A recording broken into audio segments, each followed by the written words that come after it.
Morning, everybody. It is 7 o'clock. Very welcome to join us on The Breakfast Show here on Sky News Thursday morning. A fresh warning from Vladimir Putin that Russia will respond if NATO sets up military infrastructure in Finland and Sweden after the Nordic countries were formally invited to join. The UK, meanwhile, says it will help ensure Putin fails in Ukraine, as the Prime Minister pledged an extra 1,000 soldiers to help bolster NATO's forces and another £1 billion in support to Kiev. Still, the PM won't commit to extra funding for Britain's military, despite Russia's threat. Lots to discuss with the Foreign Secretary Liz Truss, who will join us very shortly from Madrid. And Labour's Shadow Defence Secretary is also on this morning's programme. It's Thursday, the 30th of June. As Russia issues a fresh threat to NATO, Boris Johnson pledges more help for Ukraine to help ensure Putin's failure. The promise of more support for the NATO summit here too, with Britain promising an additional £1 billion in aid to Ukraine and another 1,000 troops committed to the defence of Estonia.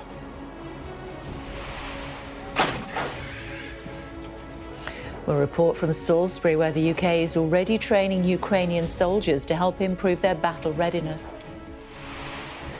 The cost of the royals, more than £100 million spent by the monarchy last year, while Buckingham Palace refuses to release details of the Meghan bullying report. Charity controversy, the Captain Tom Foundation is investigated over management concerns. Bataclan massacre, the only surviving member of a group of Islamic State members who carried out terror attacks in Paris, is sentenced to life in jail.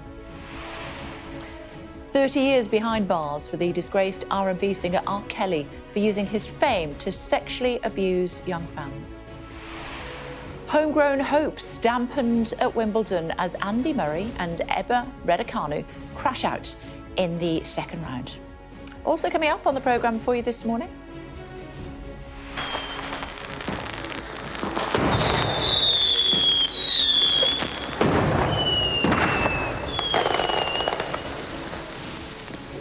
Australia's worst mass shooting. We'll speak to the director of a new film about the Port Arthur massacre and ask what it can teach the world about gun control. And testing the limits, meeting the former British soldier bidding to become the world's first double above-knee amputee to climb Everest.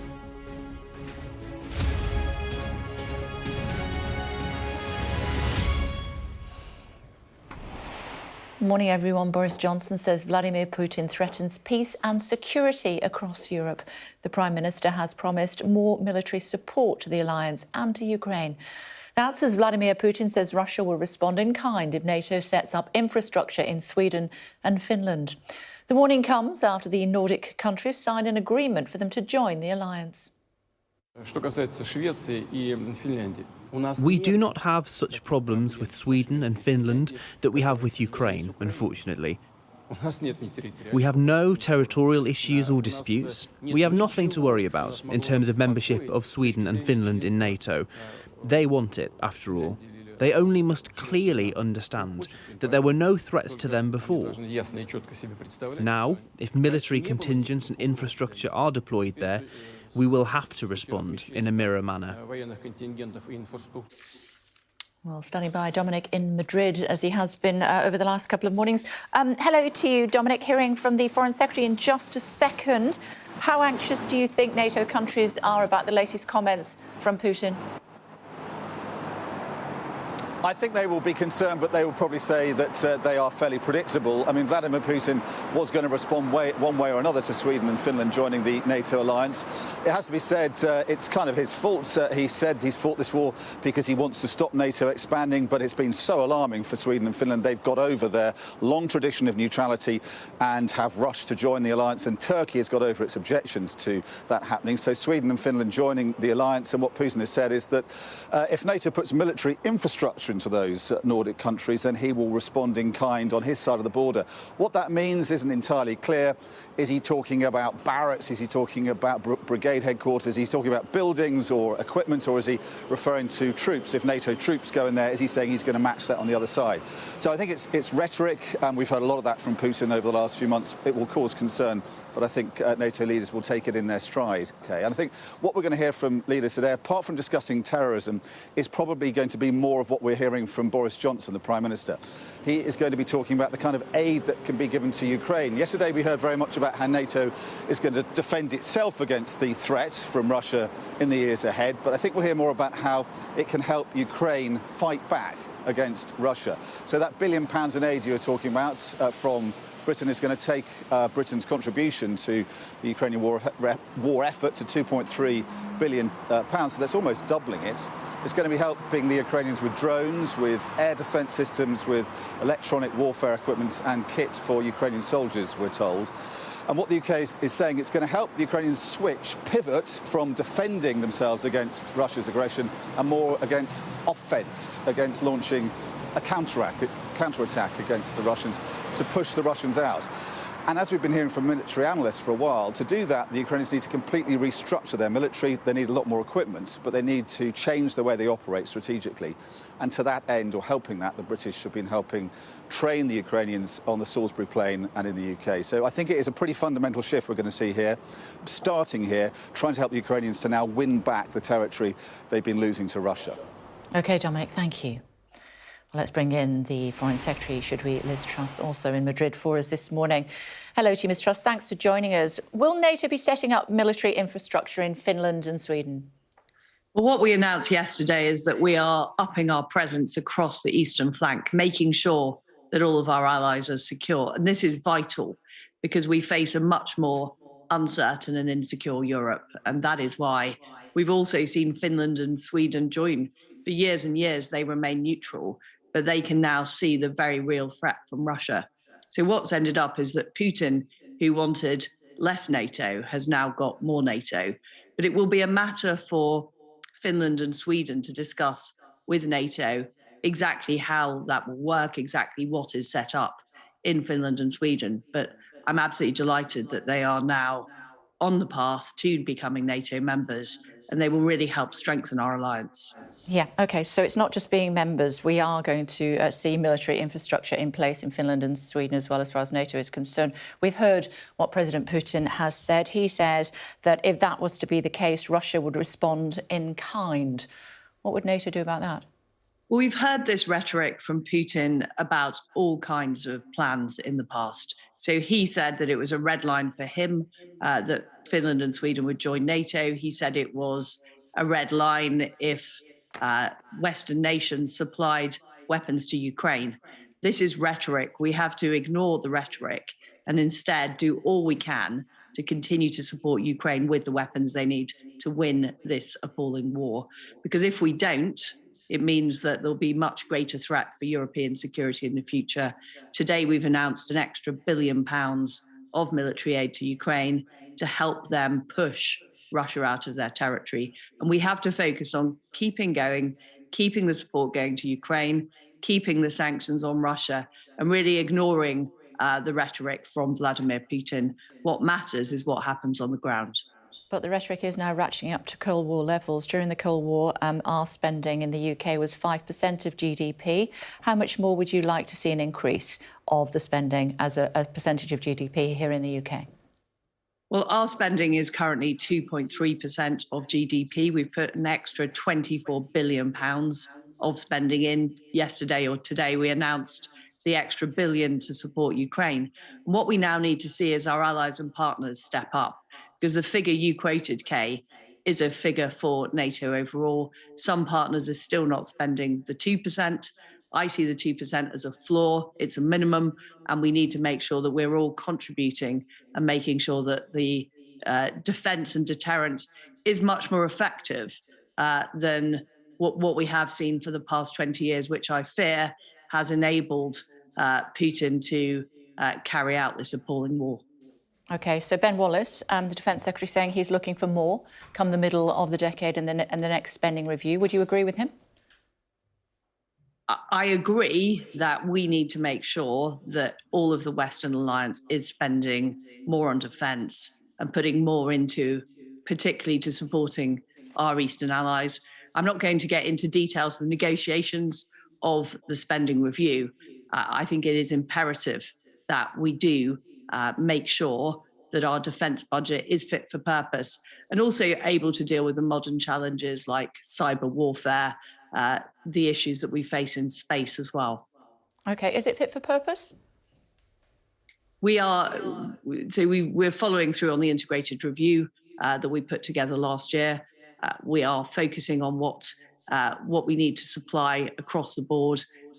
We have been at the forefront of support to Ukraine. We are the first European country to send weapons to Ukraine. But of course, we continue to need to support them in the future to make sure that they win and that they prevail over Russia.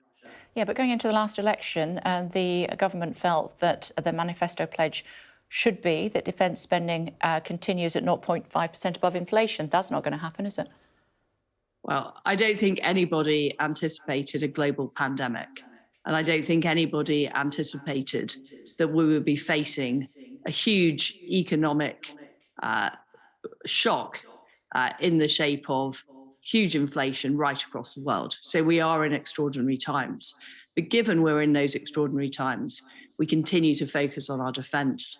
That's where we're able to provide this extra £1 billion worth of funding to Ukraine. And it's why we've put £24 billion extra into the defence budget. But you won't go as far as the Defence Secretary saying that he's going to be looking to the Chancellor and the Prime Minister at the next spending review for a significant increase. Well, as I've said, we're all negotiating our budgets for the next spending review. I've been very clear that the entire free world, the Western Alliance, does need to focus more on deterrence. We need to focus more on defence. And what we know is prevention is better than cure. The lesson that Putin learnt from underspending on defence was that he could invade a sovereign nation, and we simply can't let our guard down again. We can't allow that to happen again. Prime Minister says that the army is the right size. The head of the army says it isn't. What would you say? I would say that we need a full range of capabilities to deal with the threats that we face now, whether those are cyber threats, whether those are land-based threats, naval threats, and we have the balance right. But of course, we need to continue to evolve because we're seeing, we never expected in our lifetimes to see this kind of war on, in and European. To that end, do you support a cut of 10,000 troops? Is my question. I support our plans on defence, but what I'm saying is we need to continue to evolve them as we face new and different threats. And I don't think any of us expected to see this type of war on European land in our lifetimes. OK.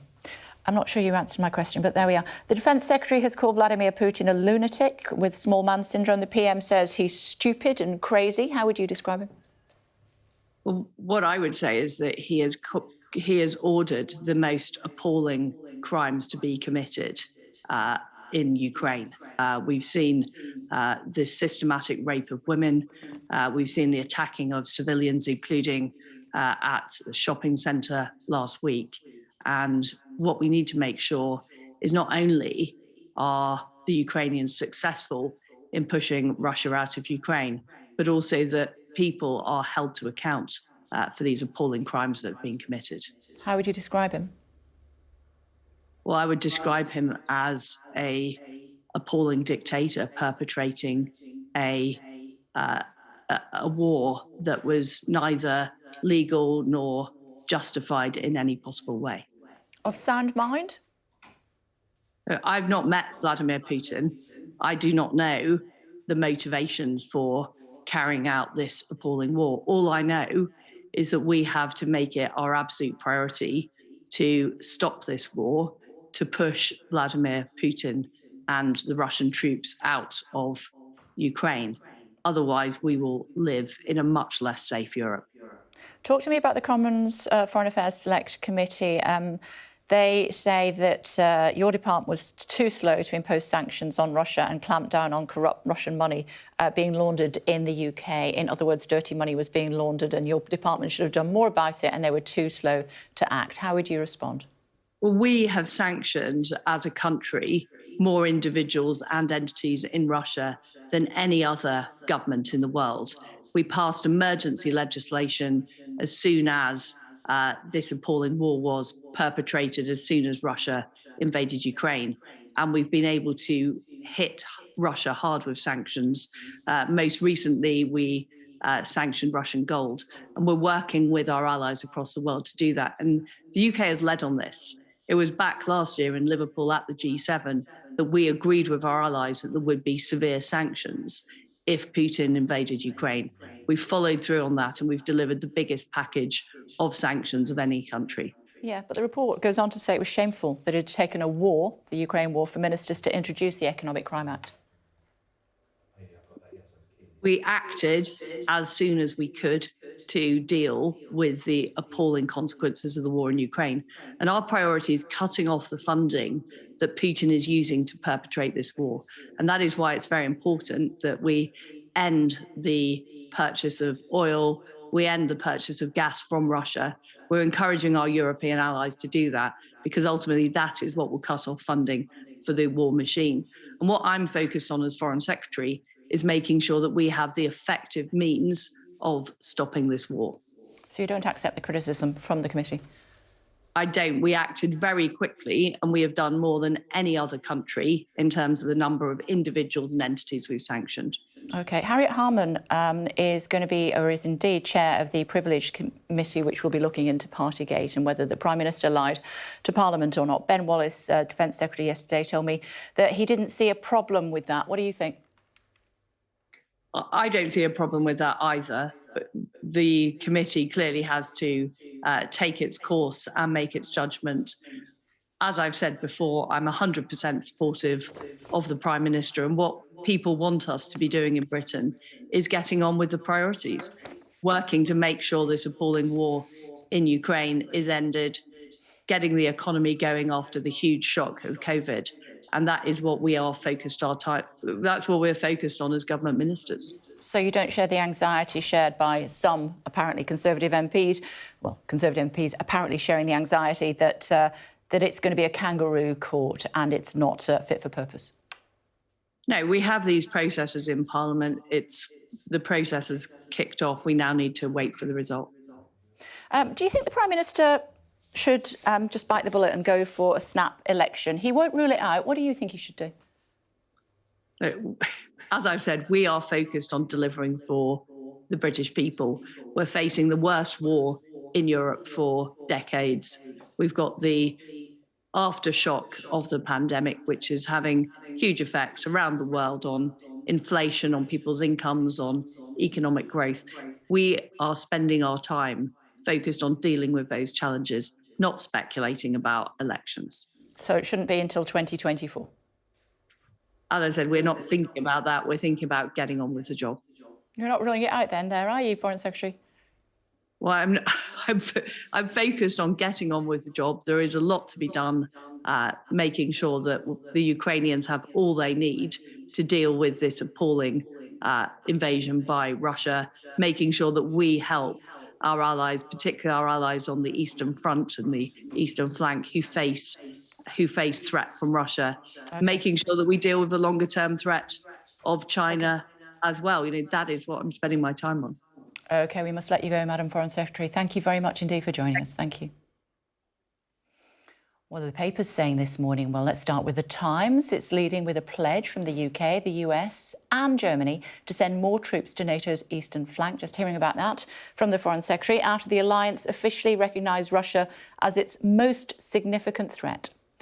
The Metro says a new Iron Curtain is emerging in Europe, with the US alone planning to station 100,000 troops near Russia's border. Despite the growing threat from Russia, the UK military will get no extra cash for its military for at least 3 years. Just hearing about that as well, weren't we? That's the Eye's front page headline. Guardian focusing on research that has found that privatisation of the NHS has aligned with a decline in quality and an increase in the rate of deaths from treatable causes. And this I put to the Foreign Secretary. The Daily Telegraph reporting that Downing Street sources say that the inquiry looking into whether the Prime Minister misled Parliament over Partygate risks becoming a kangaroo court. She completely disagrees with that allegation. Still to come on the programme. As Western leaders continue to meet for the final day of the NATO summit in Madrid, I'll be speaking to the UK's former permanent representative to the alliance, that's Sir Adam Thomson. 8 o'clock, I'll be speaking to Labour's Shadow Defence Secretary, John Healey. What do they think about the PM's pledge of further military support for NATO and Ukraine? And discussing the report into the monarchy's expenditure with the royal author Norman Baker. To that end, Buckingham Palace facing questions about why it won't reveal more about the findings of an investigation into bullying allegations made against the Duchess of Sussex. It comes as the royal family's annual finances show the monarchy cost taxpayers more than £100 million for the first time. Here's Rhiannon. The complaints were serious. Allegations Meghan had bullied staff, claims that she has always denied. But after the palace privately hired a law firm to look not into what was said or done, but how it was handled, they now won't tell us what the findings are. A senior palace source said, because of the confidentiality of the discussions, we have not communicated the detailed recommendations. The recommendations have been incorporated within policies and procedures wherever appropriate, and policies and procedures have changed. So all members of staff, all members of the royal family will be aware. Experts believe they could have gone further if they wanted to. If the palace want to keep things on an even keel between the family, which is what I think they probably do want to do, and keep their public relations positive, I think they should probably say something along the lines of some protocols were not followed and we've intervened to make sure these are more robust and training's been given, that kind of thing. A little bit more, I suppose, taking responsibility. Former staff I've spoken to say only a very limited number of people were involved in the investigation. Others clearly just want to move on. But it's all again come up as the palace let us look at their annual finances, which show the monarchy cost the taxpayer £102.4 million in the past financial year. Prince Charles's 2 days in Barbados to see it becoming a republic costing £138,000. And the Cambridge's Caribbean week-long tour, more than £226,000. They are now using sustainable fuel on the royal flight where they can to boost their environmental credentials. Is it appropriate to accept millions of cash for your charity, sir? It has been a week where the issue of transparency has already come up. After reports, Prince Charles was given bags of cash for his charity by a former Qatari Prime Minister. Not illegal, and a senior aide has said it wouldn't happen now. But certainly raising questions about judgment and the optics of what they're seen to do, which is why a lack of openness, especially around matters involving family, continues to clash with their preferred image of a forward-thinking institution. Rhiannon Mills, Sky News. Now, an investigation has been launched into the Captain Tom Foundation after the Charity Commission identified concerns about its management and independence from the late veteran's family. Saba is with us. What's the problem? Morning. Morning, Kay. Well, this is something that really is so far etched into the public's consciousness. If we think of Captain Sir Tom Moore, we think of him walking around his garden 100 laps before his 100th birthday, as we can see in the screen there, raising £38 million.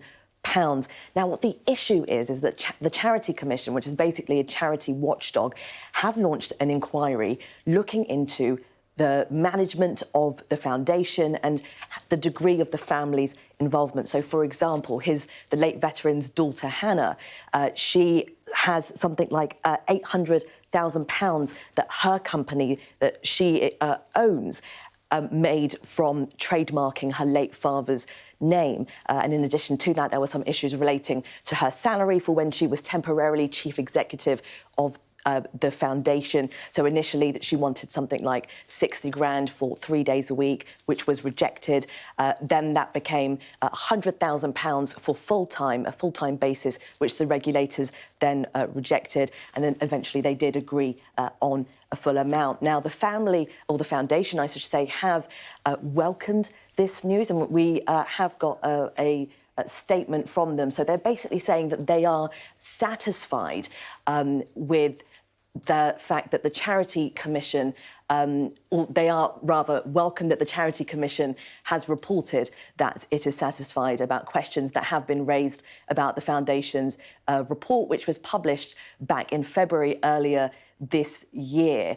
and the fact that it has concluded that payments were reasonable and that conflicts of interest were identified and managed. They've also said that the question of image and intellectual property rights remain with the family's private family trust.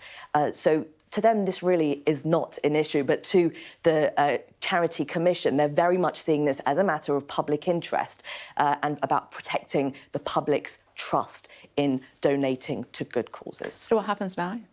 Well, we're just going to have to wait and see what the Charity Commission find. So we'll just have to hope for the best, really. Let's wait and see. OK, Absolutely. for now. Thanks very much, Saba. Thank you. Also making news for you today, the only surviving member of the Islamic State group, which carried out the attack on the Bataclan concert hall in Paris, has been sentenced to life with no parole. Salah Abdel Sam is one of 20 people convicted on charges relating to the attack in 2015, which killed 130 people and injured hundreds more. A survivor said the court had done its job. The worst thing, and I told that to my brother, is that now they are in our heads. So, and it's exactly that. 7 years after, they're still there. And yeah, the court did their job perfect, and now it's our own job to continue to recover. More than 40 flights have been cancelled at Heathrow today. Around 1,200 flights were due to leave. It comes just weeks after the airport asked airlines to cancel 10% of flights amid baggage handling problems. Staff shortages at many airports and airlines have caused disruption for travellers over the last few weeks. 2 men have been charged with human trafficking offences after dozens of migrants were found dead in the back of a truck in Texas. The suspected driver of the truck and an alleged conspirator face a maximum sentence of life in prison or the possibility of the death penalty. The British Medical Association says Americans who can't access abortions should be offered free services in the UK. British doctors also want buffer zones to be placed around abortion clinics to prevent protesters from harassing patients. The move comes after the US Supreme Court's decision to end the legal right of American women to have abortions. Gordon Brown has told Sky News that the UK is at war with the US. The former Prime Minister told Sky's Beth Rigby that Britain and America will continue to be in the trade war unless the issues over the Northern Ireland Protocol are resolved. If we cannot repair our relations with Europe and America, and we're at war, if you like, with both of them for different reasons, but all related to... Why are we at war with America? We're at war with America over Ireland, because America will not sign a trade treaty with Britain as long as we cannot sort out the issues related to Ireland. President Biden, I asked him about this explicitly last September, and he did say that he thought the two things were separate, that there was a trade deal and then there was the Good Friday... But he may think that, but the American Congress will not think that. There's no chance of a trade deal between Britain and America unless we can sort out the problems that arise in Ireland. And more on that interview with Beth at 9 o'clock this evening. The British billionaire Richard Branson has become the latest famous face to meet President Zelensky in Kiev. Officials say they discussed cooperation on Ukraine's post-war reconstruction and maintaining global attention on the conflict. Mr. Branson said... Sir Richard, I should say, said the purpose of his visit was to learn what business can do to effectively support Ukraine. The disgraced R&B singer R. Kelly has been sentenced to 30 years in prison for using his celebrity status to sexually abuse women and girls. A court in New York heard statements from some of his victims who accused him of being wicked, shameless and disgusting. Here's Joe Pike. At the same time, he was amassing wealth, fame and power. I believe I can fly. R. Kelly was sexually abusing children. But even after being handed a 30-year sentence, little remorse. Does he recognise any extent that his behaviour was wrong? As I said in court, Mr. Kelly has regrets, but no, he's not guilty of the charges for which he's been convicted. Earlier, the singer was forced to sit and listen as victims described him as disgusting and despicable. One told the court Kelly was a Pied Piper who lured children with his money and celebrity. Judge Anne Donnelly said there were few crimes more serious than serial rape and abuse over many years. But the most troubling aspect of this case is the fact that R. Kelly got away with it for years. He was a predator operating in plain sight, and it seemed to be an open secret that he was a sexual abuser. For those whose lives he damaged, relief. I stand here very proud of my judicial system, very proud of my fellow survivors, and very pleased with the outcome. 30 years did he do this, and 30 years is what he got. Why did it take the police so long? Why did it take the police so long? Are you frustrated it took so long for you to get justice? I can't speak to why it takes anyone the amount of time that it takes. But they've done their homework, they've presented their case, and now we have justice in our judicial system. R. Kelly now faces a further trial for child pornography offences, which he denies. The singer will be in his mid-80s before he's considered for release. Joe Pike, Sky News, New York. A new report has recommended that MPs should not be allowed to bring their babies into the chamber of the House of Commons during debates. The Procedures Committee were asked to carry out a review following an outcry when Labour's Stella Creasy was told she could no longer have her baby son with her. They ruled MPs should not bring babies into the chamber if they want to observe, initiate, speak or intervene in proceedings. Now, donations have continued to pour into the Bowel Babe Fund set up by Dame Deborah James. The charity, set up to fund research and awareness of bowel cancer, stands at more than £7 million, following the news of her death on Tuesday. Now, you'll probably recognise this photograph, a defining picture of the Vietnam War, the image of Kim Phuc Phan. And she won a Pulitzer, actually the photographer won the Pulitzer Prize when the 9-year-old subject, then nicknamed Napalm Girl. She can be seen as screaming in pain after an aerial napalm attack left her skin burning. Now, 50 years on, after suffering decades of severe pain due to scarring, she has had her final skin treatment. She left Vietnam in 1992, moving to Canada, where she still lives with her husband.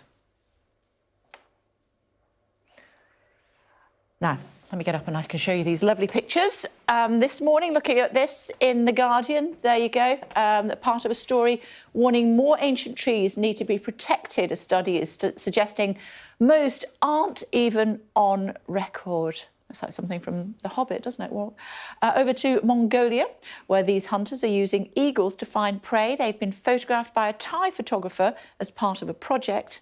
And in The Star, an orangutan is smiling at her newborn in a zoo in Germany. Looks like she's having a lot of fun there, doesn't it?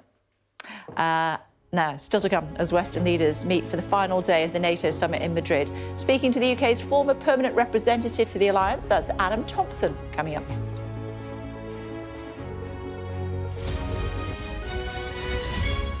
Looking at our top stories for you this morning on The Breakfast Show on Sky, as Putin issues a fresh threat to NATO, Boris Johnson has pledged to give Ukraine an extra £1 billion in military support to help Kiev in its fight against Russia. But the Foreign Secretary tells me it's just rhetoric. Buckingham Palace has refused to release details of the Meghan bullying report, as their annual finances show the monarchy cost the taxpayer more than £100 million for the first time last year. And an investigation has been launched into the Captain Tom Foundation after concerns were raised about charity's management and independence from the late veteran's family. Tell you more about the Foreign Secretary saying that the threat from President Putin, that Russia would respond to any build-up of NATO forces in Finland or Sweden is rhetoric that we've heard before. Speaking to this programme, Liz Truss said it's what happens on the ground that matters and urged members of the alliance to increase defence spending. Well, we've heard this rhetoric from Putin about all kinds of plans in the past. So he said that it was a red line for him that Finland and Sweden would join NATO. He said it was a red line if Western nations supplied weapons to Ukraine.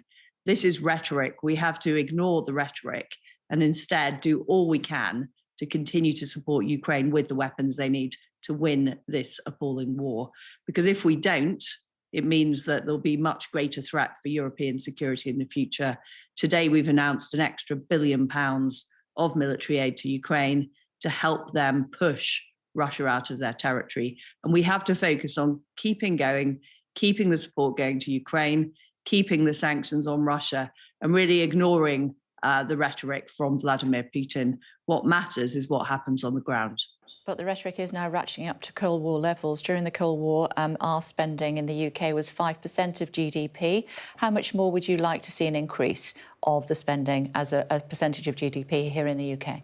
Well, our spending is currently 2.3% of GDP. We've put an extra £24 billion of spending in. Yesterday or today, we announced the extra billion to support Ukraine. And what we now need to see is our allies and partners step up, because the figure you quoted, Kay, is a figure for NATO overall. Some partners are still not spending the 2%. I see the 2% as a floor. It's a minimum, and we need to make sure that we're all contributing and making sure that the defence and deterrence is much more effective. Ali's here. I'm not sure she answered my question.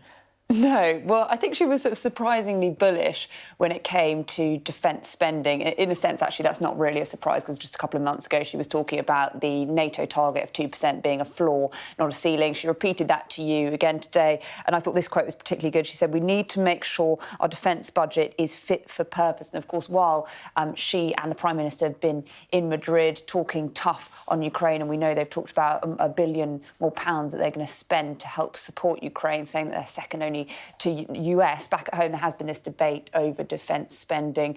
Ben Wallace suggesting to you yesterday that in the sort of middle to longer term, he would like to see more defence spending, given that the situation has changed with what's going on in Ukraine, and questions over that 0.5% above inflation pledge that the government made in 2019, and whether that's actually going to be kept on a kind of year-by-year basis. So there has been this debate going on here. The other interesting part, perhaps worth mentioning, was on Finland and Sweden, because we had President Putin suggesting that it would be met in kind if there was any NATO infrastructure in those countries that are joining NATO.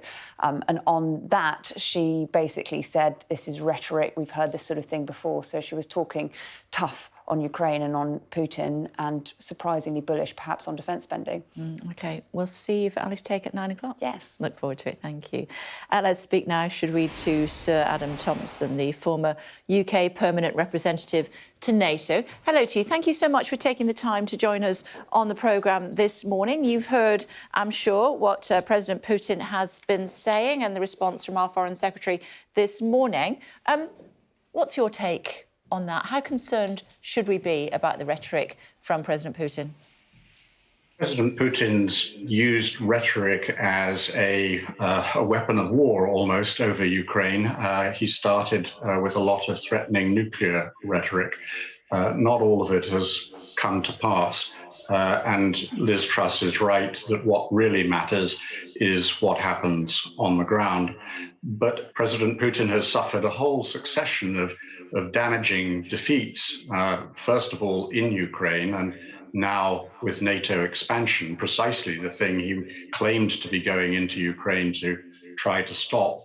And that arguably makes him more dangerous. So we do need to look at Russian intentions, even if we don't believe all their threatening words. And Finland and Sweden joining NATO, there would be little point, I suppose, unless they were also given the appropriate armoury and support from other NATO countries. So as a result, you know, we are going to see more challenges from Putin, aren't we? Well, one of the really important things for NATO about Finland and Sweden is that they actually strengthen the alliance rather than weakening it. It's true that the arrival of Finland in NATO dramatically increases NATO's border with Russia, and that border will now have to be guaranteed by NATO's security guarantee. But the Finns are a very capable military force. So as NATO has said in its Madrid declaration, Finland and Sweden joining actually makes the alliance stronger. It will be a strategic concern for the Russians. A weakened Russia, however, as a result of its military adventure in Ukraine. It does extend the range of possible points of confrontation between NATO and Russia, and NATO needs to be thinking about how it does risk reduction with Russia and not just defense buildup. Talk to me about what's called the strategic concept for NATO. I know you know a lot about this. You've been writing about it recently. What needs to be changed? The strategic concept is NATO's second most important document after its foundation treaty.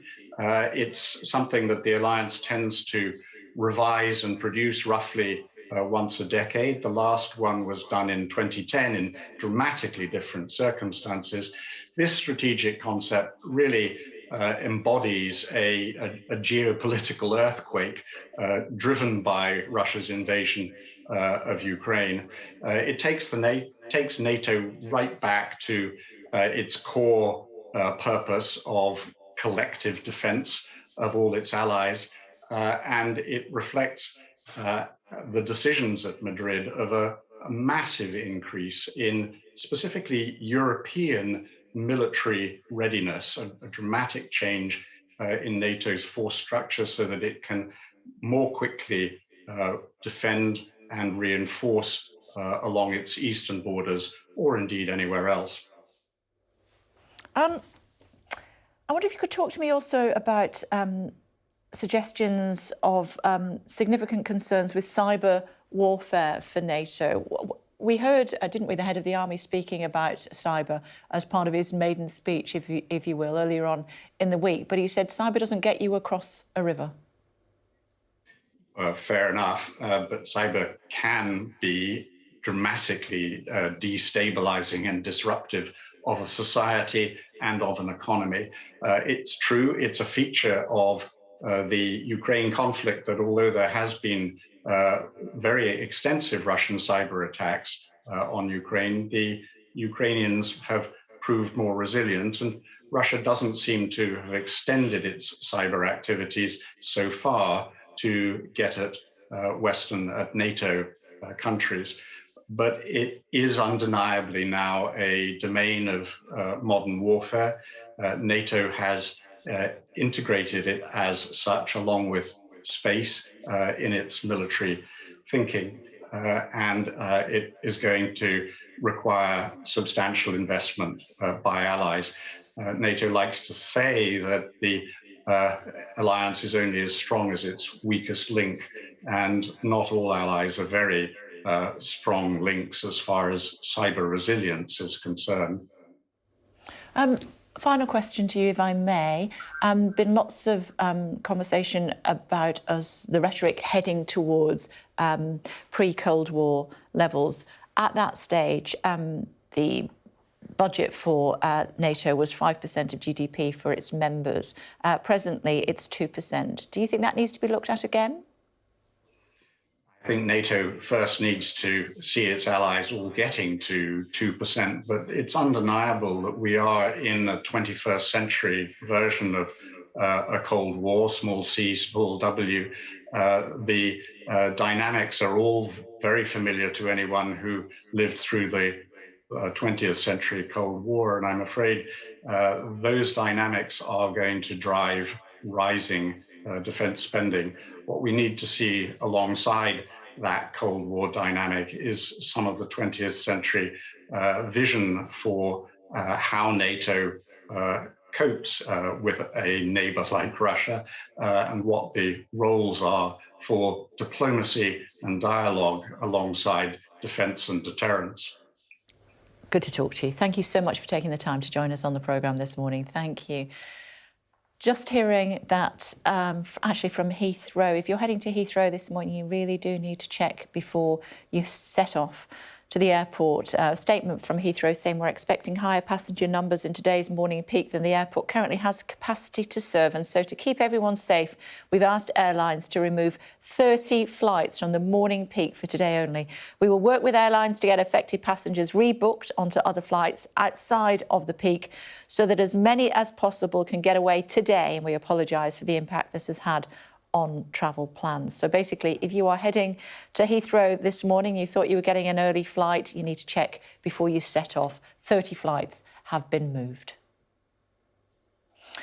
Now, while the Prime Minister has pledged more money to help support Ukraine in its fight against Russia, Ukrainian soldiers are already being trained by British troops right here in the UK. Our Defence and Security editor, Deborah Haynes, has joined them on an exercise.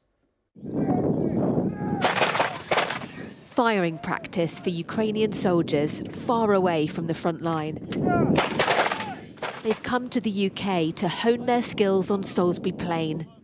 But this is no ordinary war game. These troops are heading back to Ukraine to fight Russia for real.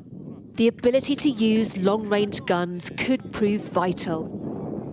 The sense of urgency makes them the most dedicated of students for their trainers, a mix of soldiers from Britain and also New Zealand.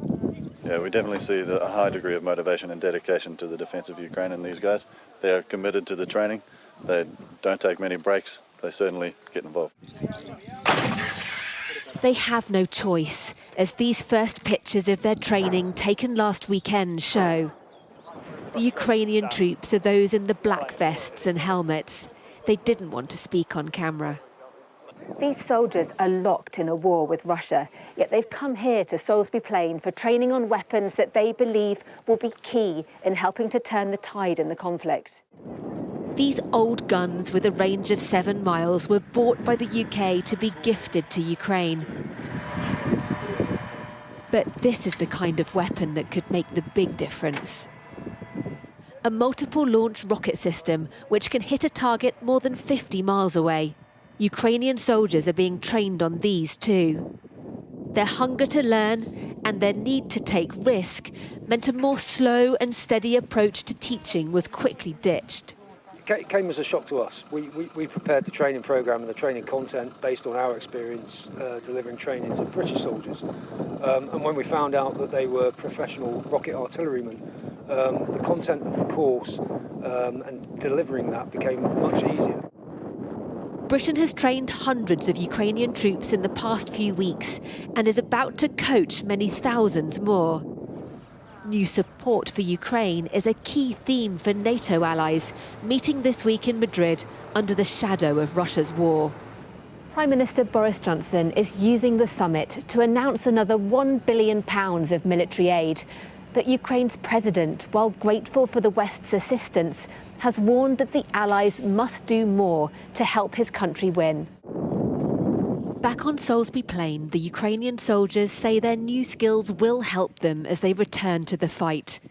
After this brief change of scene. Deborah Haynes, Sky News, Madrid. A growing shortage of doctors could mean 1 in 4 GPs posts could be vacant in the next 10 years. A new report from the Health Foundation think tank says the result could be a significant risk to the quality of care that patients received. Joined now by the Vice Chair of the Royal College of GPs, and that's Dr. Margaret Ikpo. Hello to you. Thank you for joining us on the programme this morning. Doctor, how worried are you? Extremely worried, Kay. It's really concerning, but sadly not unsurprising. We set out a Fit for Vision for Fit for Future for general practice 3 years ago at the college, anticipating, like the think tank, that in 8 years' time we'll be, have a real chronic shortage of GPs. And when you say chronic shortage, what does that look like? What does that mean in real terms? So in real terms, what that means is a quarter of our workforce will simply just not be there for patients to access. We know that patients are currently having problems accessing general practice.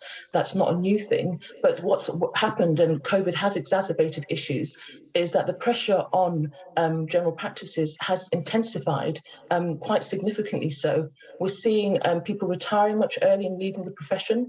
Our own college conducted a survey which is in line with what's happening, where 19,000 are expected to leave within the next 5 years. So these figures are really, really worrying. And of course, it's not just general practitioners, it's our practice nurses as well, who are also feeling the heat and the stresses of everyday practice that we're experiencing. OK, so how do we solve the problem? So what we've been asking for, so our Fit for Vision campaign, which was launched last week, is asking for a number of things. We need a new recruitment and retention strategy, especially if we were going to try and hit the target, or we need to move beyond the target of the 6,000 GP shortage that was announced in 2015. We need to look at an NHS public-facing campaign so that patients can understand the different number of roles that exist within the practice. We need to campaign for GPs to free up our time so we can spend more time with our patients, because we really want to spend time with our patients, and remove the unnecessary workload and bureaucracy that currently exists. We need to look at IT. We need digital enablement. The other day, I was able to log on within 5 minutes and almost fell off my chair because it was that quick. But that shouldn't be new. That should be just a standard. We need the IT for patients to be able to access and book in a timely way so that they can see their the GP on the same day or the next available member.